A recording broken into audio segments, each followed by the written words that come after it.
ಅಯ್ಯಪ್ಪ ಸ್ವಾಮಿಯ 41 ದಿನಗಳ ಮಾಲಾಧಾರಣೆ ಕೇವಲ ವ್ರತ ಮಾತ್ರವಲ್ಲ, ಜೀವನ ಶಿಸ್ತಿನ ಮತ್ತೆ ಆಧ್ಯಾತ್ಮಿಕ ಶುದ್ಧತೆಯ ಪಥವಾಗಿದೆ. ಮಕರ ಸಂಕ್ರಾಂತಿಯ ಜ್ಯೋತಿ ದರ್ಶನಕ್ಕಾಗಿ ದಕ್ಷಿಣ ಭಾರತದಿಂದ ಲಕ್ಷಾಂತರ ಭಕ್ತರು ಈ ವ್ರತವನ್ನ ಕೈಗೊಳ್ತಾರೆ. ಅಯ್ಯಪ್ಪನ ಮಾರ್ಗದಲ್ಲಿ ನಡೆಯುವಂತ ಈ ಪ್ರಯಾಣ ಭಕ್ತಿ, ತ್ಯಾಗ ಮತ್ತು ನಿಷ್ಠೆಯ ಸಂಕೇತ ಅಂತ ಪರಿಗಣಿಸಲಾಗಿದೆ. ವ್ರತ ಆರಂಭ ಆಗುವಂತ ಕ್ಷಣದಿಂದಲೇ ಭಕ್ತರು ತಮ್ಮ ಜೀವನ ಶೈಲಿಯನ್ನ ಸಂಪೂರ್ಣವಾಗಿ ಬದಲಾಯಿಸಿ ಆಂತರಿಕ ಶಾಂತಿಯನ್ನ ಪಡೆಯುವಂತ ದಾರಿಯಲ್ಲಿ ಹೆಜ್ಜೆ ಇಡ್ತಾರೆ. ವ್ರತ ಆರಂಭದಲ್ಲಿ ಗುರುಗಳಿಂದ ಮಾಲೆ ಧರಿಸೋದು ಸಂಪ್ರದಾಯ.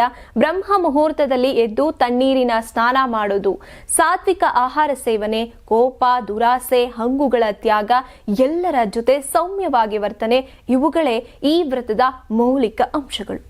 ವ್ರತಧಾರಿಗಳು ಕಪ್ಪು, ಕೆಂಪು ಅಥವಾ ಕಾವಿ ಬಟ್ಟೆಗಳನ್ನು ಧರಿಸಿ ಮಾತನ್ನ ಕಡಿಮೆ ಮಾಡಿ ಮೌನ ಮತ್ತು ಧ್ಯಾನದತ್ತ ಹೆಚ್ಚು ಒಲವನ್ನ ತೋರಬೇಕು.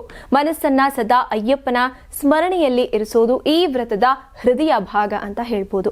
ಇನ್ನು ಸ್ವಯಂ ಪಾಕವನ್ನ ಮಾಡಿ ಸಾತ್ವಿಕ ಅನ್ನ ಸೇವಿಸೋದು, ಪ್ರತಿದಿನ 2 ಸಲ ಸ್ನಾನ, ಧಾರ್ಮಿಕ ಗ್ರಂಥಗಳ ಪಾರಾಯಣ, ಸ್ವಾಮಿಯೇ ಶರಣಮಯ್ಯಪ್ಪ ಅನ್ನುವಂತ ಸಂಬೋಧನೆ ಇವೆಲ್ಲವೂ ವ್ರತದ ಅವಿಭಾಜ್ಯ ನಿಯಮಗಳು.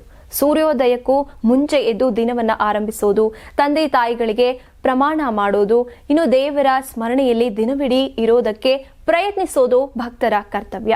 ದುಶ್ಚಟಗಳು, ನಕಾರಾತ್ಮಕ ಸಂಗತಿ ಹಾಗೇನೆ ಕೆಟ್ಟ ಸಹವಾಸದಿಂದ ದೂರ ಇದ್ದು ಶಾಂತ ಮತ್ತು ಪವಿತ್ರ ಜೀವನವನ್ನ ನಡೆಸಬೇಕು.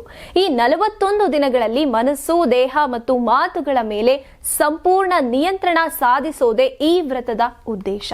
ಶಾಸ್ತ್ರಜ್ಞರು ಹೇಳ್ತಾರೆ, ಈ ವ್ರತದ ಆಚರಣೆ ದೇಹ ಮನಸ್ಸಿನ ಶುದ್ಧತೆಗೆ, ನಿಗ್ರಹ ಶಕ್ತಿಗೆ ಮತ್ತು ಆಧ್ಯಾತ್ಮಿಕ ಬೆಳವಣಿಗೆಗೆ ದೊಡ್ಡ ಕಾರಣ ಆಗುತ್ತೆ. ನಿಯಮಿತ ಸಾತ್ವಿಕ ಆಹಾರ ಸೇವನೆ ಶಕ್ತಿಯನ್ನ ಹೆಚ್ಚಿಸಿ ಚಿಂತನೆಗಳನ್ನ ಶುದ್ಧಗೊಳಿಸುತ್ತೆ. ಒಳ್ಳೆಯ ಸಂಕಲ್ಪದೊಂದಿಗೆ ಶ್ರದ್ಧಾಭಕ್ತಿಯಿಂದ 41 ದಿನಗಳ ವ್ರತ ಪಾಲಿಸಿದವರಿಗೆ ಅಯ್ಯಪ್ಪನ ದರ್ಶನ ಸಾರ್ಥಕ ಆಗುತ್ತೆ ಅಂತ ನಂಬಲಾಗಿದೆ. ಭಾರತದಲ್ಲಿ ಪೀಳಿಗೆಯಿಂದ ಪೀಳಿಗೆಗೆ ಸಾಗ್ತಾ ಇರುವಂತ ಈ ಒಂದು ಸಂಪ್ರದಾಯ ಸನಾತನ ಸಂಸ್ಕೃತಿಯ ಮಹತ್ವವನ್ನ ಸಾರುತ್ತೆ. ಅಯ್ಯಪ್ಪನ ಭಕ್ತಿಯಲ್ಲಿ ತೊಡಗೋದು ಪುಣ್ಯ ಕಾರ್ಯ ಅಂತ ಕೂಡ ಭಕ್ತರು ಭಾವಿಸ್ತಾರೆ. ನೀವು ಸಣ್ಣ ಆಗ್ಬೇಕಲ್ವಾ? ಅದು ಒಂದು ಉತ್ತಮ ಆಹಾರದಿಂದ ಸಣ್ಣ ಆಗ್ಬೇಕಲ್ವಾ? ಪ್ರತಿದಿನ ನಮ್ಮ ಜೀನಿ ಸ್ಲಿಮ್ ನ ಯೂಸ್ ಮಾಡಿ ಯಾವುದೇ ಸೈಡ್ ಎಫೆಕ್ಟ್ ಇಲ್ದಂಗೆ ನೀವು ಸಣ್ಣ ಆಗ್ತೀರಾ.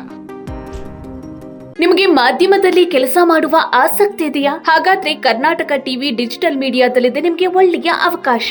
ಆಯ್ಕೆಯಾದವರಿಗೆ ಉಚಿತ ತರಬೇತಿ ಕೊಡ್ತೀವಿ. ತರಬೇತಿ ನಂತರ ಕೆಲಸ ಮಾಡುವ ಅವಕಾಶನೂ ಕೊಡ್ತೀವಿ. ಈ ಕೂಡಲೇ ನಿಮ್ಮ ಮಾಹಿತಿಯನ್ನ ಮೇಲ್ ಮಾಡಿ.